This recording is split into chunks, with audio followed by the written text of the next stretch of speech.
오늘은 창세기 40장 23절 말씀을 통해서 그를 잊었더라 라는 제목으로 신수가 목사님 말씀 전해 주시겠습니다. 우리 본문 말씀 제가 읽고 말씀 듣겠습니다. 술 맡은 관원장이 요셉을 기억하지 못하고 그를 잊었더라. 아멘. 목사님 말씀 전해 주실 때 많은 은혜 받으시기 바랍니다. 아멘. 어, 오늘은 요셉의 이야기를 좀 함께 하려고 합니다. 여러분, 이미 사실 성경을 보면 요셉의 이야기는 우리가 네, 잘 알고 있는 이야기입니다. 요셉이 이제 37장부터 등장하게 되는데, 요셉이 37장에서는 형들에게 팔려서 이제 애굽으로 가는 이야기가 이제 주루하고, 그다음에 이제 39장부터는 이제 애굽에 간 요셉의 이야기가 성경에 쭉 이어지게 됩니다. 참 요셉을 생각해 보면 여러 가지 생각이 들어요. 예전에는 요셉에 대해서 오해할 때는 좀 꺼야 돼. 요셉에 대해서 오해할 때는 요셉이 참 어떻게 보면 괜찮은 사람이다라고 생각을 했어요. 그리고 예전에 한때 이게 책도 이렇게 나왔잖아요. 꿈꾸는 자가 온다. 그래서 막, 아, 내가 정말 꿈을 꿔야 되겠다. 막 이렇게 했는데 다시 성경을 가만히 보니까 사실 꿈꾸는 자가 오는다는 말은 형들이 그냥 요셉을 조롱하는 말이었고 사실 요셉은 꿈꾸는 사람이 아니었어요. 37장에 나오는 요셉은 참 어떻게 보면 아직까지 어리고 참 어떻게 보면 부족함이 많은 사람입니다. 형들을 고자질하고 또 아버지가 자기 편애하는데 그거를 뭐 이용하려고 하고 막 형들에게 과시하려고 하는 그런 요셉의 모습을 볼 수 있는 거죠. 근데 이제 39장에서 나오는 요셉은 상황이 바뀝니다. 39장의 배경은 요셉이 이제 노예가 됐어요. 이제 종으로 팔려왔어요. 그리고 이제 애굽의 친위대장 그 보디발의 집에서 있었던 일들을 39장이 쭉 기록하고 있습니다. 오늘 40장의 이야기는 요셉이 감옥에 있었을 때 이야기입니다. 요셉이 감옥에 있었을 때 술 관원장과 그리고 떡 맡은 관원장을 만나게 되고 그들과 있었던 이야기가 줄을 이루게 되는데 오늘 우리가 읽었던 본문의 마지막 절은 40장 마지막 절이 23절인데 술 맡은 관원장이 요셉을 기억하지 못하고 그를 잊었다라고 하면서 이야기가 끝나게 됩니다. 얼마 전에 아이들하고 이 본문으로 큐티를 했습니다. 큐티를 하면서 이제 아이들에게 물어봤어요. 얘들아, 혹시 누군가 만약에 너네가 요셉 같은 상황이면 마음이 어떻겠니? 아버지의 사랑을 받다가 형들이 노예로 팔아가지고 만약에 애굽으로 엄마 아빠 없는 저 멀리 너네 갔다고 생각해봐 라고 했더니 아이들이 그때부터 표정이 안 좋습니다. 기분 나쁘죠. 너무 슬퍼요. 우울해요. 아이들이 그러는 거예요. 그래서 그 다음에 근데 요셉이 그렇게 열심히 해서 이제 사랑도 받고 인정도 받아서 뭔가를 하려고 했는데 어느 한 아주머니의 유혹 때문에 다시 감옥으로 가고 또 그 감옥에서 있었던 일들을 쭉 한번 너 생각해봐. 마음이 어때? 그랬더니 또 아이들이 그럼 너무 힘들어요. 근데 오늘 이야기를 또 한번 물어봤어요. 만약에 술 맡은 관원장의 일을 정말 잘 이렇게 해석해가지고 그가 나가면 야, 나를 좀 기억해 달라고 했는데 그 사람이 나갔는데 기억하지 않으면 어떨까? 그랬더니 아이들이 너무 화가 날 것 같아요. 혹시 여러분들은 어떠세요? 혹시 우리 살면서 그런 일이 있잖아요. 누군가를 내가 마음을 다해서 도와줬는데 나는 정말 최선을 다했는데 그는 잊은 거예요. 기억도 안 해요. 아니, 오히려 언제 나를 도와줬냐? 오히려 내가 뭔가를 해서 잘해서 이렇게 됐다라고 생각할 수 있어요. 그래서 어떻게 보면 우리의 삶과 이 지금 요셉이 처하는 게 비슷하지 않을까 싶어요. 우리도 살면서 이런 경험들을 계속 하잖아요. 때로는 서운하고 섭섭하고 나를 기억하지 못하고 나를 잊은 것 같고 내가 그렇게 사랑하고 수고했는데 이게 나를 몰라줄 때 사람은 어디서나 이렇게 자신의 존재감을 좀 나타내기 원하는 것 같아요. 자기는 필요한 사람이다라는 것을 계속해서 확인받기를 원합니다. 그런데 만약에 그런 확인을 받지 못하면 사람의 마음은 어떻게 보면 대부분 다 낙심되는 것 같아요. 내가 이렇게 수고했는데, 내가 이렇게 일했는데 나를 몰라주는구나. 예전에 이제 전도사가 처음 돼서 교회에서 열심히 이제 일을 했어요. 나가서 뭔가 일을 하는데 같이 전도사가 됐던 어떤 목회자가 있어요. 근데 둘이서 같이 일을 했는데 사실 이분은 그냥 음료만 먹어도 땀을 흘리는 분이에요. 그냥 밥만 먹어도 막 땀을 흘려요. 근데 저는 사실 땀이 많이 없는 편이거든요. 근데 둘이서 진짜 열심히 일을 했는데 그 친구만 땀을 흘렸고 저는 땀을 하나도 안 흘린 거예요. 근데 누가 와서 아니 승호야 너는 얘가 일을 다 했네. 왜 일을 안 했어 하는데 마음이 서운. 야 내가 얼마나 열심히 일을 했는데 왜 나를 몰라주나. 그럼 사실 사람이 이렇게 몰라주는 거 사실 살면서 서운합니다. 아내가 남편을 몰라줄 때, 남편이 또 아내를 몰라줄 때, 자녀들이 부모를 몰라줄 때, 또 부모가 자녀를 몰라줄 때, 사실 가족 관계에서도 우리는 서운함들이 계속 있어요. 그런데 그 서운함이 언제 더 커지냐면 기대감이 커질 때인 것 같아요. 내가 뭔가 잔뜩 기대했어요. 이번에는 정말 되겠지라고 기대를 했는데 그것이 안 되면 훨씬 더 큰 실망이 옵니다. 기대한 것만큼의 실망감을 느끼게 돼요. 오늘 어떻게 보면 요셉의 상황이 그런 것 같습니다. 요셉의 상황이 보니까 술 맡은 관원장이 나가서 요셉을 기억하지 못하고 그를 잊었다라고 해요. 잠깐 잊은 게 아니야. 아예 까맣게 잊은 거예요. 근데 여러분 이걸 어떻게 잊을 수 있습니까?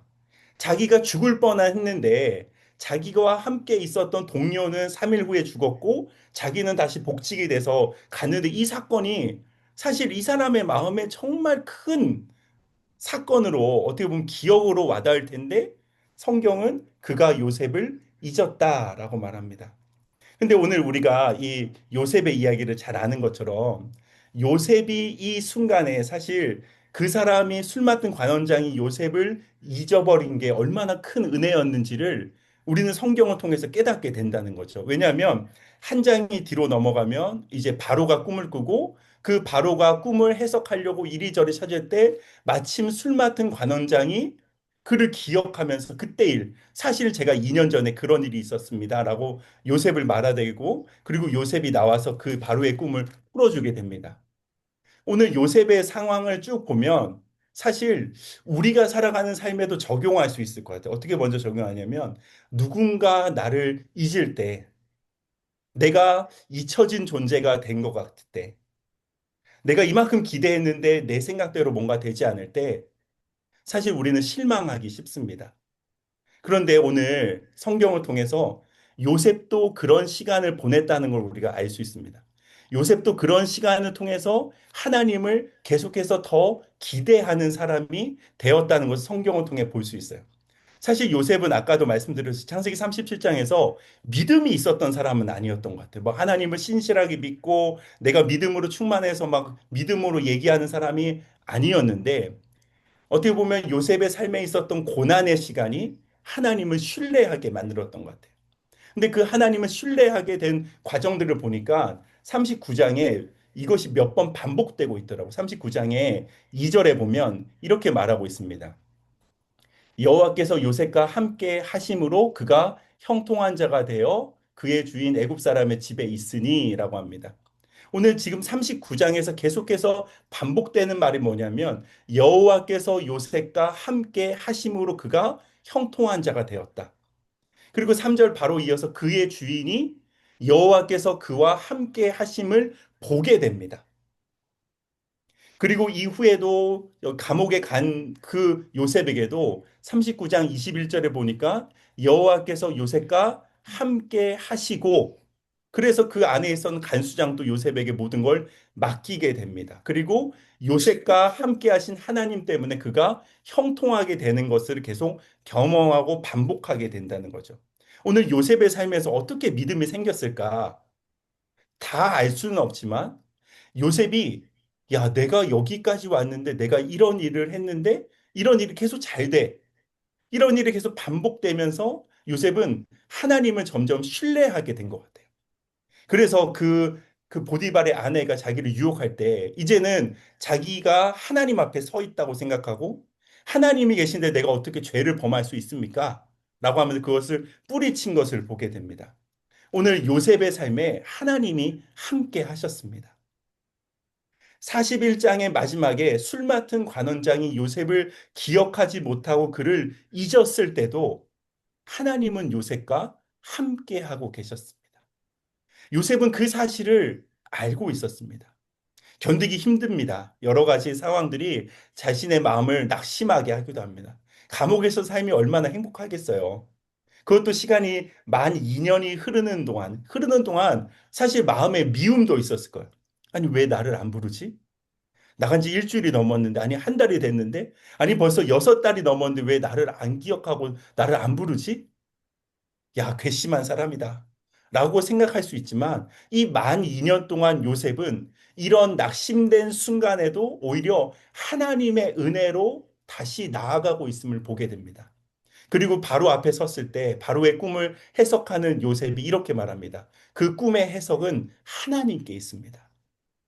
그 내가 하는 것이 아니라 하나님께 있습니다. 내가 하는 것이 아닙니다. 앞에서도 사실 술 맡은 관원장과 떡 맡은 관원장에도 동일한 이야기를 했습니다. 내가 하는 거 아닙니다. 하나님께 꿈의 해석은 달려 있습니다. 요셉은 계속해서 예전에는 내가 꿈을 꿨어. 야, 내가 이렇게 했어. 형들이 다 나에게 절하더라. 나 그런 꿈 꿨어. 그랬는데 요셉이 어느 순간 바뀌었습니다. 하나님께 있습니다. 그것은 하나님이 하셨습니다. 하나님이 함께하기 때문에 내 삶이 형통합니다. 그리고 만 2년이 지나서 요셉은 30살이 되었고 그 30살에 바로 왕은 요셉을 총리로 세우게 됩니다. 그 당시에 우리가 보통 관직에 나을 때 30살이 기준이 된다고 그러잖아요. 그 당시 고대 사회 근동 사회에서는. 근데 오늘 이걸 성경에서 보면 비슷한 이야기들도 네, 있더라고요. 민수기 4장에 보니까 레위인들이 성막에 나와서 본격적으로 일하는 나이가 30세부터입니다. 다윗 왕도 30세에 왕이 되었고 어떻게 보면 예수님도 30세가 되어서 공생애를 시작하셨습니다. 요셉의 이 30이라는 나이는 요셉이 맞춘 게 아닙니다. 야, 내가 2년 동안 참고 있다가 30살이 되면 관직이 될 수 있으니까 내가 총리가 되겠지라고 꿈꾸지 않았습니다. 아니, 오히려 요셉은 그의 삶에서 실망하고 있었고, 마음 상해하고 있었고, 때로는 낙심해 있었습니다. 그런데 그 모든 것은 하나님의 계획 안에 있었습니다. 오늘 잊혀진다는 것, 사람으로 봤을 때는 누군가 나를 기억하지 못한다는 것. 선교지에서 해외에서 오래 살다 보니까 사람들이 기억하지 못. 신목사가 누구야? 라고 그럴 수도 있겠죠. 그때 제가 약간 서운한 마음이 들겠죠. 아, 내가 그때는 그 정말 열심히 했는데, 그 사람 누구야? 나 모르겠는데. 아, 그 사람 별로 존재감 없는 사람이야. 이런 말 들으면 사실 사람은 서운할 수 있습니다. 그러나 오늘 사람들은 나를 잊고 사람들은 나를 어떻게 보면 잊어버린 것 같지만 하나님은 기억하고 계십니다. 마치 하나님이 요셉을 잊지 않고 기억하시고 때가 되어서 그를 감옥에서 끌어내서 바로 왕 앞에 세운 것처럼 오늘 우리에게도 사람들이 다 잊고 기억하지 못하는 그 낙심된 순간에 하나님이 우리와 함께 하시다는 사실을 다시 한번 기억하는 은혜가 있길 축복합니다. 오늘 하나님이 함께 하셨기 때문에 요셉이 형통했습니다. 형통한 것은 하나님이 함께 계시느냐 안 계시냐입니다. 요즘에 그런 생각을 많이 하는 것 같아요. 내가 어떻게 하면 선교를 잘할까? 어떻게 되면 훌륭한 선교사가 이렇게 될 수 있을까? 이렇게 생각하는데 가장 중요한 것은 오늘 성경에서 하나님이 함께하는 선교가 그것이 잘 되는 선교고 하나님이 함께하지 않은 선교는 그것은 잘못된 선교. 우리의 삶도 마찬가지인 줄 믿습니다. 오늘 우리가 나가는 일터에 우리의 사업장에 우리의 교회에 하나님이 나와 함께 하시는가? 아니면 내가 내 힘으로 뭔가를 하는가? 그래서 점점 어떻게 보면 우리의 믿음은 그런 것 같아요. 기다림인 것 같아요. 믿음은 계속해서 기다리는 겁니다. 그냥 막연하게 기다리는 게 아니라 하나님을 바라보고 기다리는 것입니다. 마치 오늘 요셉이 하나님을 바라보며 그에게 생긴 믿음으로 계속 하나님을 바라보며 기다렸다가 하나님의 일하심을 보고 그래서 요셉이 이후에 이제 결혼하고 아이를 낳을 때 첫째 아들을 므낫세라고 짓잖아요. 하나님께서 내 모든 고난을 내 아버지에 있었던 그 모든 고난까지 포함해서 그것을 잊어버리게 하셨다. 어떻게 보면 우리 삶에 잊혀지는 것도 은혜인 줄 믿습니다. 사람들이 나를 기억하지 못하는 것, 그것도 은혜인 줄 믿습니다. 나의 존재감이 점점점 약해지는 거, 그것 은혜입니다. 왜냐하면 그렇기 때문에 하나님을 더 의지하고 하나님만 바라보고 내가 주만 바라봅니다. 오늘도 사람들은 나를 계속 실족하게 하고 실망감 들고 내가 잔뜩 기대했는데 어떻게 보면 좌절하게 하지만 하나님은 우리를 잊지 않으시고 우리를 계속해서 기억해 주시고 우리의 삶에 하나님의 은혜를 베푸는 줄 믿습니다. 오늘 우리 삶에 요즘에 혹시 깜빡깜빡 하시나요? 깜빡하는 것도 은혜인 것 같습니다. 모든 거 다 기억하면 얼마나 마음 상하는 일들이 많겠어요. 근데 잊어버립니다. 언제 마음을 상하게 했는지. 엊그저께 저희 14주년 결혼 기념일이었는데 제가 아내에게 꽃을 안 사줬습니다. 아내가 서운해하면서 그날 아침에 나는 꽃은 받고 싶다라고 했는데 잊어버렸어요. 그래서 아내한테 혼났습니다. 근데 아내가 오늘 이제 엊그저께 있었던 일이잖아요. 오늘 저에게 잘해주더라고요. 그래서 제가 잊혀졌구나. 그것도 또 지나갔구나. 어떻게 보면 우리는 계속 잊혀지고 다시 기억되고 잊혀지고 기억되는 삶 가운데 사는데 그 가운데 하나님의 은혜는 계속해서 흐르는 줄 믿습니다. 오늘 때로는 내 삶 가운데 잊혀진 것 같고 마음 상하고 때로는 요셉과 같이 낙심된 순간에 있다면 오늘 하나님은 나를 잊지 않으시고 나를 기억하신다. 그리고 나와 함께 하시고 하나님이 나와 함께 하시기 때문에 나는 형통한 삶을 살고 있다라고 고백하는 저와 여러분들에게 예수 그리스도의 이름 축복합니다. 이 시간 잠시 한번 기도하겠습니다. 하나님 아버지 참 감사합니다. 하나님, 우리가 사는 세상 가운데 우리는 잊혀지고 우리가 기억되지 못할 때 마음 상해하며 서운해할 때가 많습니다. 그러나 오늘 성경을 통해 하나님은 우리를 잊지 않으셨고 우리를 영원히 기억하시고 우리와 함께 하신 그 하나님으로 말미암아 우리의 삶이 이미 형통한 삶을 산다는 것을 성경을 통해서 다시 한번 발견합니다. 하나님 오늘도 믿음으로 우리의 삶의 그 자리에서 버티고 주님을 바라보며 오늘 또 하나님을 신실하게 신뢰하는 우리 모두 되게 하여 주옵소서. 예수 그리스도의 이름으로 기도합니다. 아멘. 맞아요.